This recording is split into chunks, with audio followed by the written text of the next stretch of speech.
Hello, Grace families. I'm Michael Matson. I'm the student pastor here for Grace Chapel Ministries, and I am here with Katie Peavley, who's our first grade teacher, and we just want to talk to you guys a little bit about how to navigate with your families through this COVID-19 epidemic that we're going through. And just on my behalf, it's been a struggle for me because I have two teenagers at home.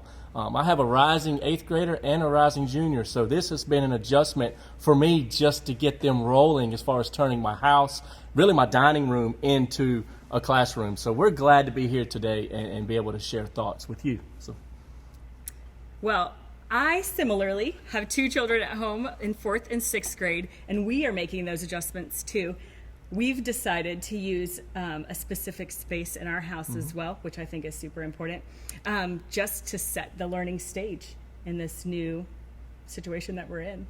Yeah, so I kind of come from the middle school and the high school perspective of things, and that's where my experience is, but we have a ton of elementary students and a ton of elementary parents that are plugged into this ministry, so I'm so glad that you're here to be able to speak to those challenges of what can go on in an elementary environment, which is far different than a middle school and a high school environment. Absolutely. The parents have a hard time trying to be the teacher, which is not what we as teachers are asking them to do. So we want to try and empower you guys to know how to navigate through some of those things. Yeah, and so like for me as a dad of middle school and high schoolers, and my kids also know that I'm a pastor also, so it's a kind of crazy challenge, and I've been in the educational world for a couple years, and what I have found is this is totally new. Like this happened, and it was kind of dumped in parents' laps, and they go, okay, I'm glad I have a school that's coming alongside of me, giving me a curriculum, giving me teachers that are doing videos, assignments, but this role that I'm in right now is totally different than anything that I have had to experience at any point in my life as a parent. So there's been a lot of adjustments at our house that we've had to make, and I think it'd be great if we just talk through a few of those, what we're doing at our house, and kind of what we have seen in engaging with parents to maybe help these parents out here that tune into this video. Sounds good. All right. First of all, I think about when I was pregnant. That may have been a while. You've never been pregnant.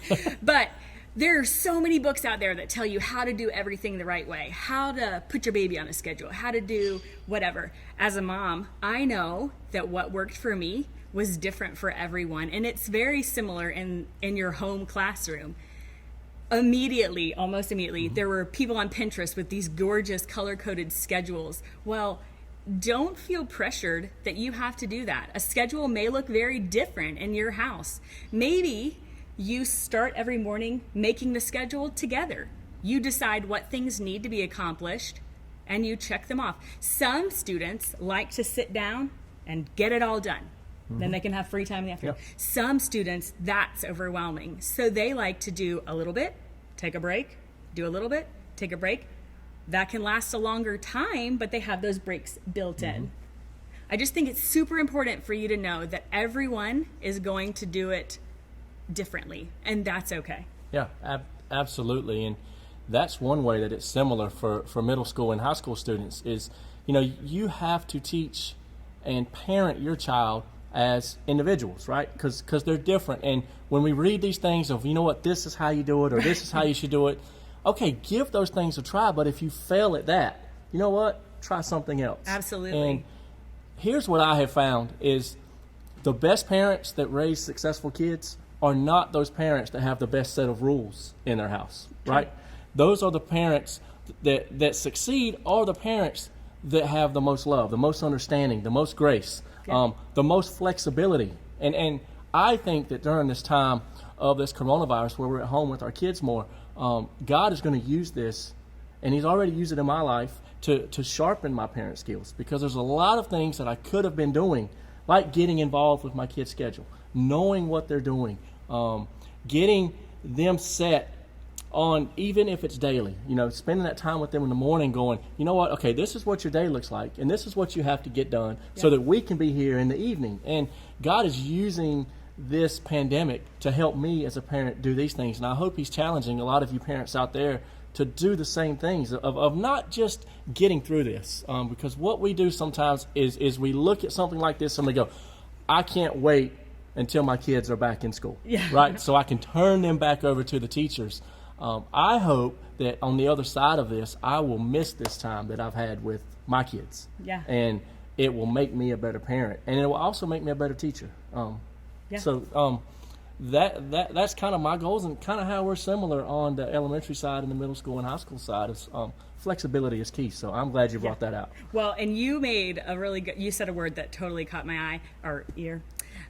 Grace, and that is so necessary. You need to show grace to yourself as a parent, for the teachers and for the children. This is just different, and that's okay. So there's going to be a learning curve, and there's going to be adjustments that have to be made. And that's how you learn as well. So the parent becomes the teacher.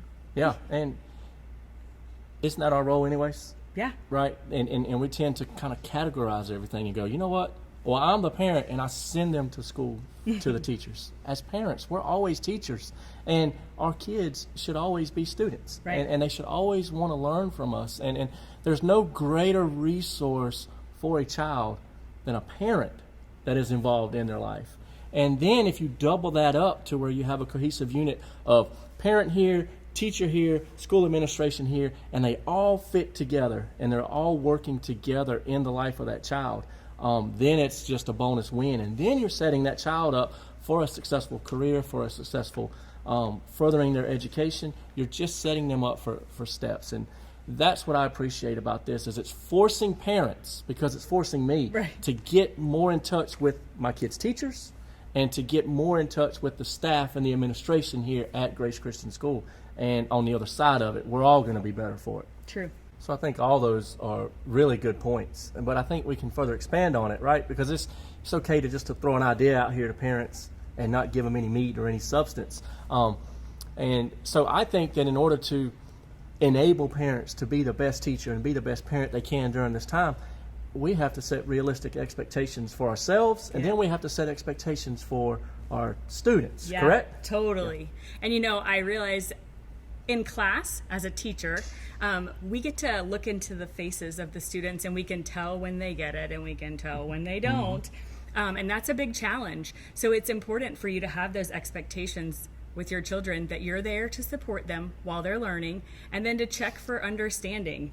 Don't let them just mark as done.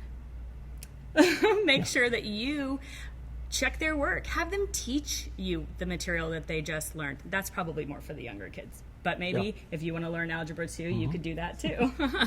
But it is important giving those expectations for your child right off the bat, so that they know their boundaries and what they can and can't get away with. Yeah, those are great points also, and it's especially as a parent of middle school and high school students, it's especially true for them, because me and my wife, we're both working during this time, right? And so we have to set expectations for our kids as far as their schedule. And it's so important that they stay on schedule. But not only that, it's so important that as a parent, I hold them accountable to the schedule that I give them. Yes. So if I tell them, I want your work completed by such and such time, however they're wired, however they should be in a realistic time frame, I should hold myself accountable to keep them accountable, and not just go, okay, well, you're going to get your work done, and I'm going to check it when it gets home. And when I get home, that work better be done. You're setting yourself up for failure if you do that. Check in with your kids throughout the day. See how their schedule's going. Give them realistic expectations of what you expect them to do during the day. There's, kids don't do chores anymore like they used to, but there's a great teaching moment in having chores, because it kept kids on a schedule. And I think that that's important, and it's an important thing to learn, because you know what, with middle school and high school students, we're preparing them to leave home. And then when they go out and they're in college, what are they going to have? They're going to have a schedule that they have to maintain on their own. And as dad, I'm going to support them in that, but they got to figure it out, and they got to do it. So it's great teaching tools that we can do now to set expectations for them. And totally. So I love that point. Well, in the part where you're checking with understanding on what your child has learned, whether they're little or whether they're big, if they don't understand it, it's really important that at that point you're communicating with the teacher and letting them know, or you're letting your child communicate with the teacher, teaching them how to self-advocate. Again, as teachers, we want to help. We want to be in the classroom, and we want to be doing this with your child. So I'm sorry that I'm speaking for everyone, but I would say anytime, if you can't teach your child the way that the teacher does, or if you don't understand the lesson, or if you don't understand the Google Classroom, anything, reach out. We're here and we want to help. We love you and we love your children, and we certainly don't want you to feel alone in this. And that's so good, and it brings something home to me, because I have two boys, and they're both totally different. Like they both have two different learning styles, and they both have two different personalities. My oldest, he wants to learn. Like, he has a mind where he wants to take in knowledge, and he wants to learn. So he's going to be thorough in everything he does. Like, he's going to watch every video a teacher makes. He's going to do every Google Hangout that comes out that the classroom does. He's just going to do that. My youngest, he just wants to get the work done. Yes. So that he can have free time. And we actually ran into this the other night where we're going through their assignments, and he missed a couple videos. And he told me, he said, Dad, he said, I don't have to watch those videos. He said, I just got to do the assignment. Yeah. And I said, well, you're not learning. Right. And the goal in this is for you to learn. Yes. Not just mark assignments done. And I'm pretty sure that most parents, if they have more than one kid, they have those different learning styles in their house. Yes. And they have to adjust to each one. Yep. Similar to what you teachers have to do in the classroom, correct? Right. Yes. You do. You always have the children that want to do it, and they want to do it right, and they want to do it perfect and get a gold star. And then you have the ones that want to do it the fastest and just be done. Mm-hmm. Yeah. And I think in doing that, it causes us to create new ways, fun ways, different ways for us to adjust our style of teaching and parenting in the home. Yes. And I'm sure that's different for, elementary kids are motivated in a different way than what a middle schooler or a high schooler is. So I'm interested to hear what you have to say about how to kind of make learning fun at home for elementary kids. I was thinking about this. For my children, which they're probably on the older end, so I'll speak to my classroom children, I would think it's so neat to let them put a tent in the living room to do their, you don't have to do that, but that's a suggestion. Or have a picnic lunch outside, or I saw a picture a student shared with me that they did their math lesson outside on a table, and it's just beautiful out right now. So just taking learning to where it's different and fun. Sometimes, especially when we're doing the same routine with the computers, it can get a bit monotonous and exhausting. So just mixing it up a little bit, I think, keeps the interest there, especially for the younger ones. Yeah, and I'm blessed to be in a position to where I can make breakfast for my boys. I'm like, hey, we're going to get up and we're going to do our schoolwork over breakfast. And, they appreciate that parents are putting in some effort knowing what they're going through. Teenagers are motivated by stuff, material things. Parents, use that to your advantage. You have video game time. You have going outside and shooting basketball time. Even setting some snacks out. Be like, hey guys, I love you enough and I know what you're doing and you're trying to get your work done. You know what, I'm going to put some snacks out for you guys before I leave. Enjoy them. Do your snacks while you eat. And here's what I have found. Food and money is a great way to a teenager's heart and a teenager's brain. So use what you have at your disposal to motivate your students to do the best they can during this period. You know what else could be fun?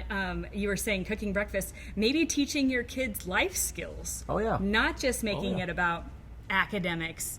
Take them outside. Teach them how to mow the grass. Teach them how to wash the clothes. If you're a seamstress, teach them how to sew.